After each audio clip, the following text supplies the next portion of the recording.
Welcome to video 2 of session 3. One of the things that we look at most commonly when we're considering demographic information is dividing people up by generational groups. And I'm sure you've heard some of these words before: the baby boomers, Generation X, and millennials. And while these definitions and these dates in particular aren't set hard and fast in the rule books, they do sort of give you a general understanding of a generational cohort and who they are and what they represent and how that generational cohort might represent an opportunity for a particular marketing organization. For example, we know that baby boomers are incredibly wealthy. They have a large amount of disposable income to spend. They were hit hard by the recession, but they still have access to large amounts of income. They're looking to spend um, those resources not on home purchases and home furnishings, but they're looking to downsize. They're looking to travel more. They're looking for more products related to health and wellness, and they represent a real opportunity for certain kinds of businesses. If you look at the other end of the spectrum, millennials, they are relatively young. They're a huge demographic group in Canada. They're very, very tech savvy, and they do things very, very differently than the generations before them. They want to work differently. They want to learn differently. They want to shop differently. They want to live differently than the previous generations. And it's actually causing a bit of a disruption in the normal consumer behavior because they're just doing things differently, and marketers and businesses are having to adapt in response to the way millennials are behaving. I encourage you to read more about each of these three generational groups in the textbook.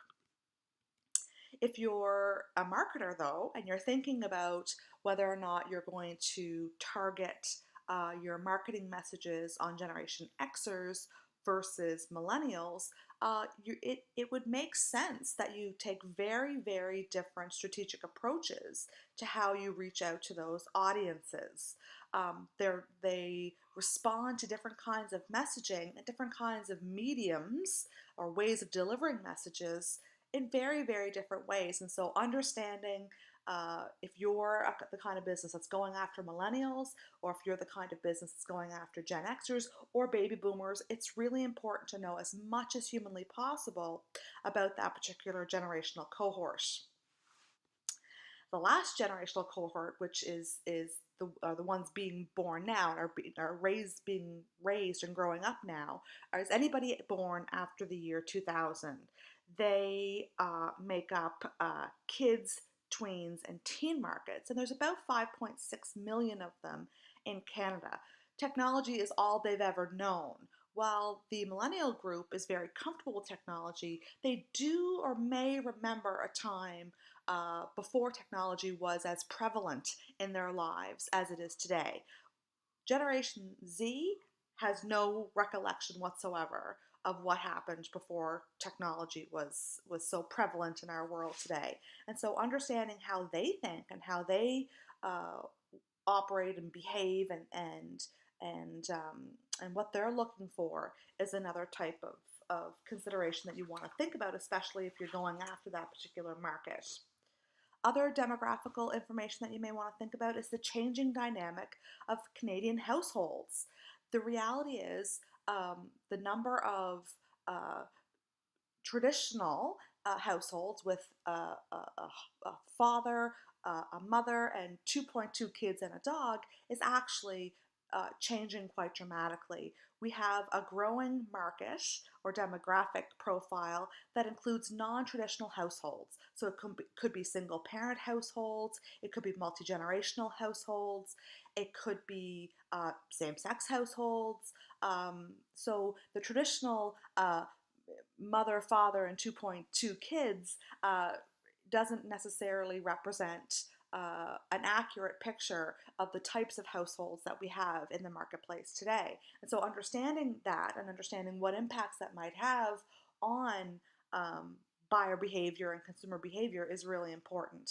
Another really important trend is called the crowded nest syndrome. So instead of an empty nest, meaning uh, a family where the children are grown and have moved out, what we're finding is a lot of younger people under the age of 30 in particular continue to live at home or move back home with their parents for a variety of reasons, most of them tied to economics, meaning that many of these individuals, either they're in school or post-secondary education, or they've finished post-secondary education, but haven't landed a job that yet enables them to be self-sufficient and to move out of their parents' home. And so this concept of crowded nest is growing in the Canadian economy. There's more families that are having children or having fewer children. So the size of families are decreasing. People are either having a fewer number of children in general or choosing not to have children, either by deliberate choice or are simply unable to have children. And those types of family dynamics are growing in numbers. And of course, we continue to see the growth in dual income families, families that have two income earners, or sometimes more than two income earners in the household, which enables them to have more income available to spend on various goods and services that that household might need. So understanding how households are changing could represent something that's really important for your business, depending on what business that you're in. Other demographic things that you may want to consider is shifts in the population. Growth rates across Canada are not uniform. We tend to see slower growth rates in the maritime provinces and higher growth rates in the western or central part of the country. Rural to urban migration continues despite efforts to encourage rural sustainability and rural development. The reality is this is a trend, rural to urban, that's happening around the globe. People who have traditionally lived in rural areas are increasingly migrating towards more urban centers. And what impact is that having on things like transportation, things like housing, things like pollution? All of these things are impacted by the rural to urban migration of people, not only in Canada but around the world. And that represents some challenges or some opportunities for businesses, especially if you're in the business of, say, transportation. Buying habits actually differ by region as well. The types of products that are popular in one area of the country actually might differ quite substantially in other areas of the country. For example, ketchup chips are really popular in the maritime provinces. They're less popular and sometimes even not available in the rest of the country. And of course, there's growth in things like telecommuting. People looking for ways to work remotely from their physical workplace, working from home using technology. That is a growing trend as well that may have an impact on your business. So for example, if you are in the business of selling office furniture and you know there's a growth in telecommunication or telecommuting work arrangements, then you may be looking to sell office furniture to people in their own homes, and so that might be an opportunity. Other demographic considerations: better educated, white collar population. Because people are better educated and are in more typically white collar occupations, there's an increased demand for higher quality goods. There's an increased understanding of value and what value means, and it creates a demand for different kinds of products versus an area or a region that has more blue collar type occupations and opportunities. So understanding that is important as well. There is increasing diversity. Certainly within PEI, we're seeing an enormous shift in the population that includes substantially more immigrants into the community, and that has an impact on buyer behavior. We have seen in the past decade or so major changes in the kinds of products that grocery stores typically offer, in the kinds of businesses, local restaurants and little shops that have cropped up in PEI as a direct result of increasingly diverse population living in PEI, and in particular in Charlottetown. So there's large and growing visible minorities across Canada and certainly in PEI. There's a growing recognition of individuals with disabilities and the importance that they play in terms of economic opportunity and consumer opportunities. If you have a product or service that might be particularly of value to individuals with disabilities, it's important to understand exactly how that works and how your products may provide value to those individuals. And also there's of course greater acceptance of the LGBT community and gay marriages. It's really not a big issue in Canada anymore. Not that we don't have room for continued improvement, but it's not like in other countries, in particular the United States, where it's a much more tenuous issue.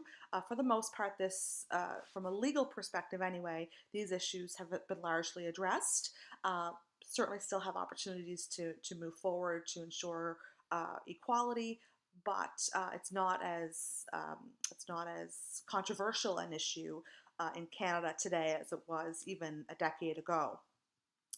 From an economic perspective, nations and regions of the country vary greatly in terms of the level of income and how that income is distributed. And it's really important to understand what kind of economies that you are working with or engaging with or trying to sell to, and how those economies work. What are the major drivers of those economies? What are the major industries in those economies? It's really important to understand how that all works so that you can take advantage of, again, those opportunities and help protect yourself against risk.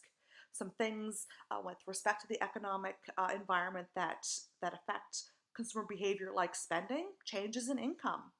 If people have more access to disposable income, either because there's an overall growth in the economy and GDP, or let's say there's a reduction in the tax rates, people will have more money and they will consume more. But what we do know is that we are a consumption-based society, and we actually have a record level of personal debt. Debt is becoming a real challenge for a large number of Canadians.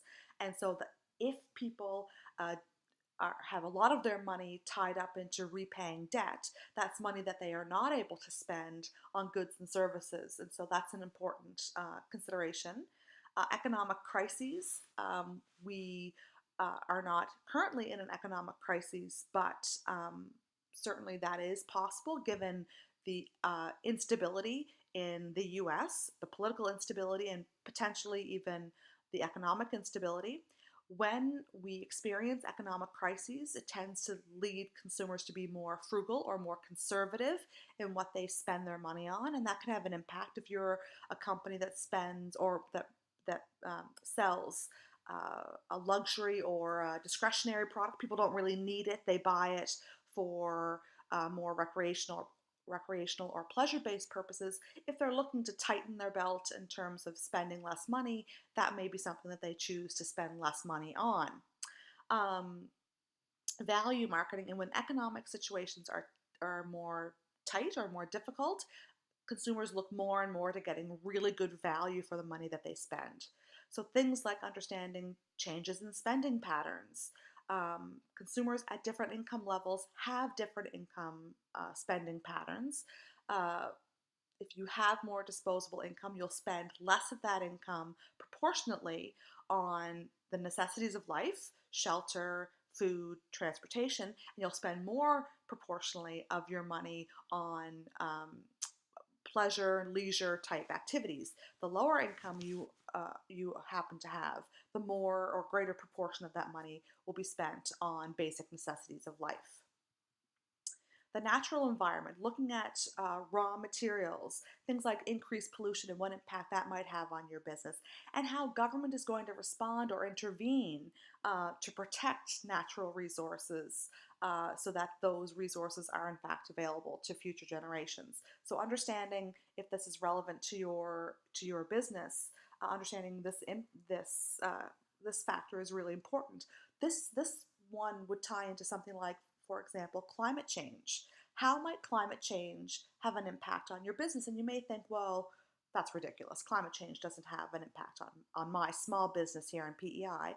But in fact, if climate change brings more severe weather, and more severe weather means more frequent business closures, like we have some winters, that actually can have a significant impact on your business and your business's viability. So understanding the natural environment and its impact on your business is really important. Technological environment, looking at technological advances, creating new markets and new opportunities through technology, increasing obsolescence, making products that don't last quite as long because the technology advances really require a quicker and faster turnover of products. Years and years ago, when you would buy a television set, that television set was expected to last for 10, 15, 20 years. Now, television sets last anywhere between 3 to 5 years. My husband and I are in the process of replacing our refrigerator. Our refrigerator is about 5 years old. It was very expensive, and it broke about a week and a half ago. And the reality is the cost of fixing the refrigerator is comparable to buying a brand new refrigerator. So we're just actually in the midst of debating whether or not we spend the money to fix it or whether we just purchase a new one. And that's a direct result of products becoming increasingly obsolescent. They don't last nearly as long before we need to replace them. Accelerating consumer needs. We now are a society that demands things immediately. We are very impatient. We're looking for next day delivery if we purchase items online. Those sorts of things are driving technological changes and advances. And the reality is regulations are constantly evolving, and technology is influencing that and trying to keep up with changes in the marketplace and be responsive to those sorts of changes. The political environment include those regulations and laws that influence an organization. It could include business legislation that protects companies from each other, protects consumers, or protects society. So it could be changes in environmental regulations or in consumer protection laws and what you are allowed and not allowed to do. It could involve taxation. It could involve labor protections, things like workers' compensation and unemployment benefits. It could involve changes in the minimum wage rates, for example. Those things are really important to a lot of businesses, and it's important to know what's going on in those areas if they may, in fact, impact you. Cause-related marketing is another major trend in the marketplace, and consumers are demanding that the companies with which they do business are responsive to cause-related marketing and are looking for ways in which companies link themselves to worthwhile causes. And so it's important to know what causes are popular and are people drawn to, and making sure that you are aligning your business with the causes that most strongly connect to the customers you're trying to serve. The cultural environment is looking at society as a whole and the way people view themselves, the way they view others and organizations. It's sort of the collective description of how society behaves and what's important to us. Responding to the marketing environment is critical. We are not just doing an environmental analysis for the fun of it. We're doing it because it's critically important to understand what's going on around us. And we really have two broad choices in terms of how we respond to the marketing environment. We can sit back and wait and see what happens and then respond. But that could result in missed opportunities and it could result in damage to our organization from negative aspects of our environment. However, if we are proactive, if we are constantly and quite vigilantly keeping an eye on what's going on in the world around us by doing things like reading the newspaper and talking to people on a regular basis and finding out what's going on in the world around us, we can anticipate how the environment's going to change and we can make decisions now that affect our businesses, that let us take advantage or seize opportunities and help protect ourselves against threats. It's incredibly important. Good business leaders are constantly reviewing what's going on in the world around them on an everyday basis. They're reading the newspaper, the local newspaper, the national newspaper, they're watching the news, they're reading industry reports, they're talking to people on a daily basis so that they have their finger on the pulse of what's going on, and they're better equipped and better informed to make really good decisions for their organizations.